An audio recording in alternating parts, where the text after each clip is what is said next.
Қайырлы құрметті үйренуші, жағдайыңыз қалай? Бүгін біз керемет тақырыпты өтеміз. Ол тақырып to be, яғни болу етісін өтеміз. Көбіне to be тақырыбын қай кезде қолданамыз?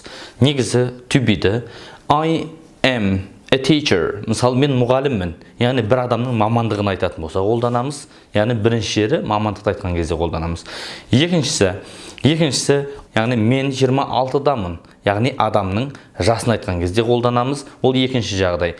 Үшінші жағдай, біреу бір жерде екендігін айтқан кезде қолданамыз. Мысалы, I am at home, яғни мен үйдемін деген мағынаны беріп тұр, яғни үш жағдайын сіздер дұрыстап түсіндіңіздер. Енді дәл осы жерде төртінші жағдай түсіндіргім келеді, ол адамның сапасы туралы айтқан кезде. Мысалы, сын есіммен бірге жүрген кезінде, менің бойым ұзын, мысалы, I am tall, мысалы, немесе мен өте толықпын дейтін болса, I am fat, яғни өте толық деген мағынаны береді. Яғни сол кезде де нені қолданамыз? To be-ді қолданамыз. Құрметті үйренуші, енді қараңыз. I дегеніміз мен. Мен деген сөздің I-дың to be-і am, яғни I am a teacher, яғни мен мұғаліммін. Құрметті үйренуші, осы жерде сізге түсінікті болу үшін teacher сөзін барлық жақтарға қойып шығып көрейік. Яғни сен деген ағылшын тілінде you. Енді you-дің to be-і are, яғни you are a teacher. Енді he. Ағылшын тілде he деп ұлдарға байланысты қолданады, ер адамдарға байланысты қолданады. Ол деген үшінші жақтың жекеше түріне байланысты қолданады. He is a teacher. Ол мұғалім. Енді әйелдерге байланысты, немесе қыздарға байланысты she деп қолданады. Яғни ол деген мағынаны береді. She is a teacher. She is a teacher. Енді затқа байланысты болатын болса, it деп қолданады. Яғни ол дегенді затқа байланысты айтатын болса, ағылшын тілінде it деп қолданады. It-тің to be is. It is a book. Не үшін осы жерде біз teacher дегенді қолданбадық? Яғни ол затқа байланысты қолданады. Сондықтан да it-ке кітап деген сөзді қойып шықтық. Енді құрметті үйренуші, осы жерде бір ереже түсіндіріп кетейін. Яғни артиклдің жүруіне байланысты. Артикл көбіне, яғни белгісіздік деп береді, немесе ол бір деген мәнді білдіреді. Яғни ол не дегеніміз не? Ол дегеніміз I am a teacher, мен мұғаліммін. Яғни, енді біз мұғалімдерміз дейтін болсақ, ол кезде көптік тұр ғой, жекеше емес. Сондықтан да бізде артикл болмайды. Яғни we дегеніміз біз, we'дің to be are, we are teachers. Яғни біз мұғалімдерміз деген мағынаны береді. Енді сендер мұғалімсіңдер деп көп мағынада айтатын болсақ, you are teachers, you are teachers.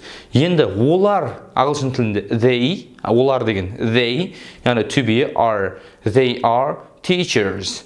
Яғни оп-оңай. Енді осы жерде артикл тақырыбын тағы да бір түсіндіріп кетейін. Ағылшын тілінде және n немесе the деген бір үш артиклді көбіне шатастырып жатады. Енді мен қазір m мен n-ді түсіндіріп кетейін, сонымен түсінікті болады. Мынаны қараңыздар. I am a teacher. Мен мұғаліммін, Teacher сөзі t-ден басталып, яғни дауыссыздан басталғаны үшін алдына болып тұр.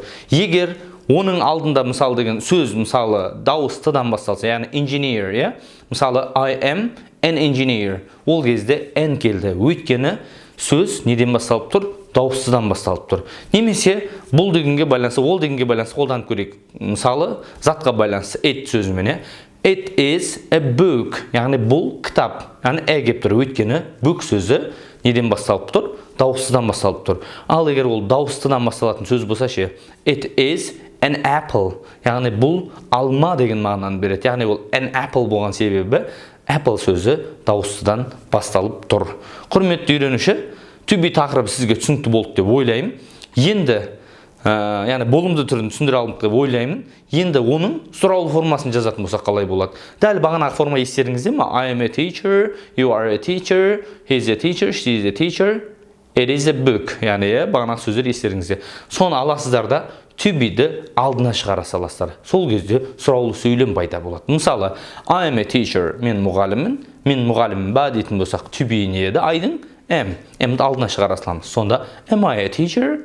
Яғни сөйлеген кезде интонациялық бір өзгешелік барын ескеру керек. Яғни мен мұғаліммін ба деген сөз шығады. Сен мұғалімсің ба деген қалай болады? Are you a teacher? Сен мұғалімсің ба? Немесе сен мұғалімнен бөлек қандай мамандықты айтып көрсек? Инженерсің ба? Are you an engineer? Яғни сен инженерсің ба деген мағына шықты. Яғни to be-ді алдына жібереміз. Басқа бір ешқандай қиындық нәрсе жоқ. Соны есте сақтаңыздар. Енді болымсыз мәнді қойып көрейік. Болымсыз мән болатын болса, болымсыздық мәнде to be-ден кейін not-ты қоя саласыз. Ол қалай болады? Ол былай болады. I am a teacher, енді to be бұл жерде am. Am-нен кейін not-ты қойсаңыз, I am not a teacher. Яғни мен мұғалім емеспін деген мағына шықты. Енді мұғалімнен басқа бір сөз айтайық. Мағына естеріңізде ма? To be-ді қай жағдайда қолданады дедік? Мамандыққа байланысты қолданамыз. Және де адамның сапасын айтқан кезде. Мысалы, сапа деген қандай? Бойы ұзын, қысқа, семіз, арық деген сияқты мәнді береді. Яғни мысалы қараңыздар, бойы ұзын дегенді қолданып көрейік. Бойы ұзын деген ағылшын тілінде tall деген мағына береді. Tall бойы ұзын адамдарға қолданады. Енді қараңыздар. Мысалы, I am tall. Осы жерде бір сұрақ пайда болды. Бағанағы артикль қайда кетті деген. Енді есте сақтайық. Артикль ол зат есім, егер жалғыз жүрген кезінде. Бұл жерде tall деген сын есім, яғни адамның сапасын көрсеткен үшін артикль болмайды. Яғни қараңыздар. I am tall. Яғни бұл сапаға байланысты. Естеріңізде болсын. Егер затқа байланысты болса, егер ол біреу болса, немесе n жүреді. Енді бұл жерде біз сапаға байланысты болған үшін, сын есім болған үшін жүрмейді артикль. Соны есте сақтауымыз керек. Ары қарай кеттік. Болымсыз мәндегі не істейміз? Қолданып көреміз. I am not tall. Яғни менің бойым ұзын емес. You are not tall. Яғни сенің бойың ұзын емес. Осы жерде қысқарту жайлы бір есте сақтайық. Яғни I'm not деген кезде am айға қосылады. I'm not tall. I'm not tall болады. Енді ағылшын тілінде ары қарай қалай болады? You are not tall. Қысқарған кезде you aren't tall. Енді үшінші жақ he байланысты, ұлдарға байланысты he-ді қолданатынымызды айттық. He is not tall. Енді оны қысқарған кезде he isn't tall. Енді қараңыздар, қыздарға байланысты she is not tall. Қысқарған кезде she isn't tall. Яғни дәл осылай кете береді. To be-ден кейін not-ты қоя саламыз. Құрметті үйренуші, бір есте сақтайтын жайт. Көп тіл үйренушілер қателесетін бір дүние to be-ге байланысты. Яғни ол қандай? Мысалы, бір адамның аты тұратын болса, олар ол жерге қандай to be-ді қою керек екенін білмей қалады. Мысалы, John. Мысалы, John құрылысшы деп айтып көрейік. John is a builder. Яғни is дегенді қойдық. Не үшін? John деген егер адамның аты біреу жүретін болса, оған is қоясыз. Өйткені бір адамның аты болатын болса, ол не he болады, не she болады. Яғни екеуіне де to be не де is. Сондықтан да John немесе мысалы деген Anna деген сияқты қыздың аты жүретін болса, ол жерге нені қоясыз? Is қоя саласыз. Өйткені ол бір адам. Егер екі адам аты қатар жүретін болса, John and Anna. Яғни оған сұрақ қойып көрейікші. John and Anna кімдер деген сұрақ болады, олар деп жауап береміз. Яғни they. They болған үшін to be are болады. Сол үшін не болады? John and Anna are students. Яғни John мен Anna студенттер деген мағынаны береді. Осы жерде түсінген шығармыз деп ойлаймын. Немесе қалған бір дүниені айтып көрейік. Мысалы, Marat a builder. To be керек. Қандай to be болады? Are бола ма? Is бола ма? Is болады. Өйткені ол жерде бір адамның аты тұр. Енді Marat and John builders. To be are бола ма, немесе is бола ма? Әрине are болады. Өйткені ол жерде екі адамның аты жүр. Дәл сол сияқты тәуел дегенде де сондай болады. Яғни менің әкем деп бір адам жайлы әңгіме айтып жатса, не болады?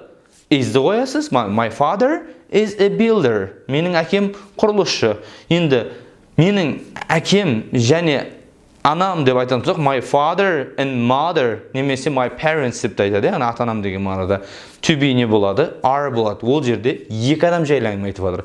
Соны есте сақтайық. Яғни әңгіме бір адам жайлы кететін болса, ол жерде to be is, егер екі немесе одан көп адамдар жайлы айтатын болса, to be are. Осыны естен шығармайық.